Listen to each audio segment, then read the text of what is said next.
હવે આપ સાંભળશો જામનગર જિલ્લા સમાચાર પત્ર, જેના લેખક છે જગત રાવલ. જામનગરના પ્રદર્શન ગ્રાઉન્ડમાં સ્વદેશી મેળો શોપિંગ ફેસ્ટિવલનું આયોજન કરવામાં આવ્યું હતું, જેનું ઉદ્ઘાટન મેયર વિનોદ ખીમસુરિયા દ્વારા કરવામાં આવ્યું હતું. આ પ્રસંગે ધારાસભ્ય દિવ્યેશ અકબરી, શહેર ભાજપ પ્રમુખ બીનાબેન કોઠારી વગેરે ઉપસ્થિત રહ્યા હતા. સ્વદેશી મેળામાં સ્વસહાય જૂથના PMJAY યોજનાના 44, PM સ્વનિધિ યોજનાના લાભાર્થીઓ દ્વારા 24 ફૂડ સ્ટોલ તથા હેન્ડીક્રાફ્ટ આઇટમના 11 જેટલા સ્ટોલની વિનામૂલ્યે ફાળવણી કરવામાં આવી હતી. શોપિંગ ફેસ્ટિવલમાં દરરોજ રાત્રે ભવ્ય સાંસ્કૃતિક કાર્યક્રમનું પણ આયોજન કરાયું હતું. જામનગર રાજકોટ હાઈવે પર થોડા અંતરે જ આવેલું વિશ્વ પ્રસિદ્ધ ખીજડીયા પક્ષી અભયારણ્ય 4 માસના લાંબા વેકેશન બાદ પ્રવાસીઓ માટે ખુલ્લું મૂકવામાં આવ્યું છે.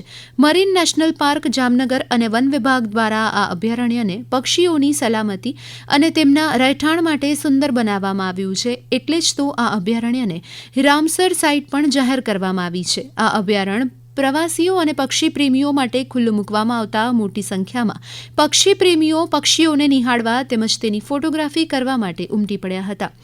રાષ્ટ્રીય સેવક સંઘ તેની સ્થાપનાના 100 વર્ષ ઉજવી રહ્યું છે, ત્યારે સમગ્ર રાજ્યની સાથે જામનગરમાં પણ અલગ અલગ ઉપનગરમાં સંઘ દ્વારા વિજયાદશમીના ઉત્સવના કાર્યક્રમો યોજવામાં આવ્યા હતા. જેમાં જામનગરના રણજીતનગર વિસ્તારમાં યોજાયેલ કાર્યક્રમમાં બહોળી સંખ્યામાં સ્વયંસેવકો, વિસ્તારના આગેવાનો અને બહેનો ઉપસ્થિત રહ્યા હતા. સૌરાષ્ટ્ર પ્રાંતમાં શહેર લેવલે પ્રથમ ક્રમે આવનાર ટીમની હરીફાઈ જામનગર ખાતે યોજાઈ હતી, જેમાં સાંસદ પૂનમબેન માડમ, મેયર વિનોદ ખીમસુરિયા, પ્રાંત સચિવ વિનોદ લાઠિયા વગેરે હાજર રહ્યા હતા. સમગ્ર સૌરાષ્ટ્રમાંથી વિદ્યાર્થીઓએ આ સ્પર્ધામાં ભાગ લઈ હિન્દી અને સંસ્કૃત ભાષામાં ભાગ લઈ ગીતો રજૂ કર્યા હતા. જામનગર સિંચાઈ વિભાગમાં મદદનીશ ઇજનેર તરીકે ફરજ બજાવતા નચિકેતા ગુપ્તાએ પોતાની ટીમ સાથે ઝંસ્કાર લદ્દાખ ક્ષેત્રમાં 6238 મીટર ઊંચાઈના અજાણ્યા શિખર પર આરોહણ કરી રેકોર્ડ સર્જ્યો છે. આ શિખર પર આજ દિન સુધી કોઈ ચડ્યું નથી. હિમાલયન અભિયાનના ઇતિહાસમાં આ એક મહત્વપૂર્ણ માઇલસ્ટોન રેકોર્ડ છે. જામનગર મહાનગરપાલિકા ખાતે મહિલા અને બાળ વિકાસ વિભાગ રાજકોટ ઝોનનો ઝોન કક્ષાનો પોષણ ઉત્સવ 2025નો કાર્યક્રમ ICDS જામનગર મહાનગરપાલિકા અને જિલ્લા પંચાયત જામનગરના સંયુક્ત ઉપક્રમે ડેપ્યુટી મેયર કૃષ્ણાબેન સોઢા જામનગર મહાનગરપાલિકાના અધ્યક્ષસ્થાને યોજવામાં આવેલ હતું. જામનગરના હવાઈ ચોક નજીક આવેલ હાટકેશ્વર મહાદેવ મંદિર ખાતે વર્ષોથી વડનગરા બ્રાહ્મણ જ્ઞાતિની બહેનો પરંપરાગત રીતે બેઠા ગરબા દ્વારા માતાજીની આરાધના કરે છે, જેમાં 8 વર્ષથી લઈ 80 વર્ષ સુધીની મહિલાઓ જોડાય છે. આ બેઠા ગરબાની વિશેષતા એ છે કે તેમાં માતાજીના ગરબા, છંદ અને ભજનનો પણ સ્વકંઠે ગાવામાં આવે છે.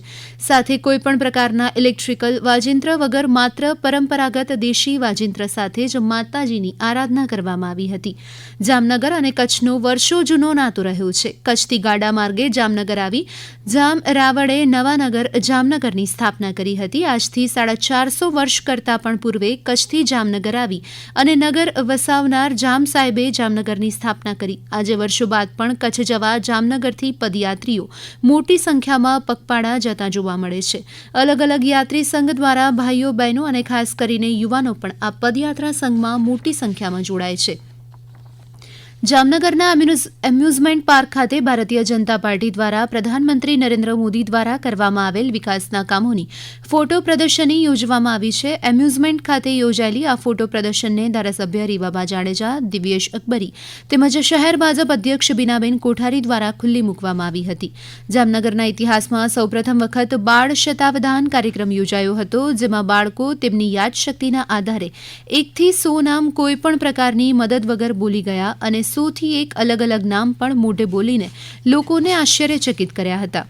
જામનગર ભારતીય જનતા પાર્ટી યુવા મોરચા દ્વારા નશામુક્ત ભારત અભિયાન હેઠળ જામનગરમાં મેરેથોન દોડ સ્પર્ધા યોજવામાં આવી હતી. નમો યુવા રન આ દોડમાં કેબિનેટ મંત્રી રાઘવજી પટેલ, સાંસદ પૂનમબેન માડમ સહિતના આગેવાનો ઉપસ્થિત રહ્યા હતા. આ સાથે જ જામનગર જિલ્લા સમાચાર પત્ર અહીં સમાપ્ત થયો, જેના લેખક હતા જગત રાવલ. પ્રસારણ આકાશવાણીના અમદાવાદ વડોદરા કેન્દ્ર પરથી કરવામાં આવ્યું.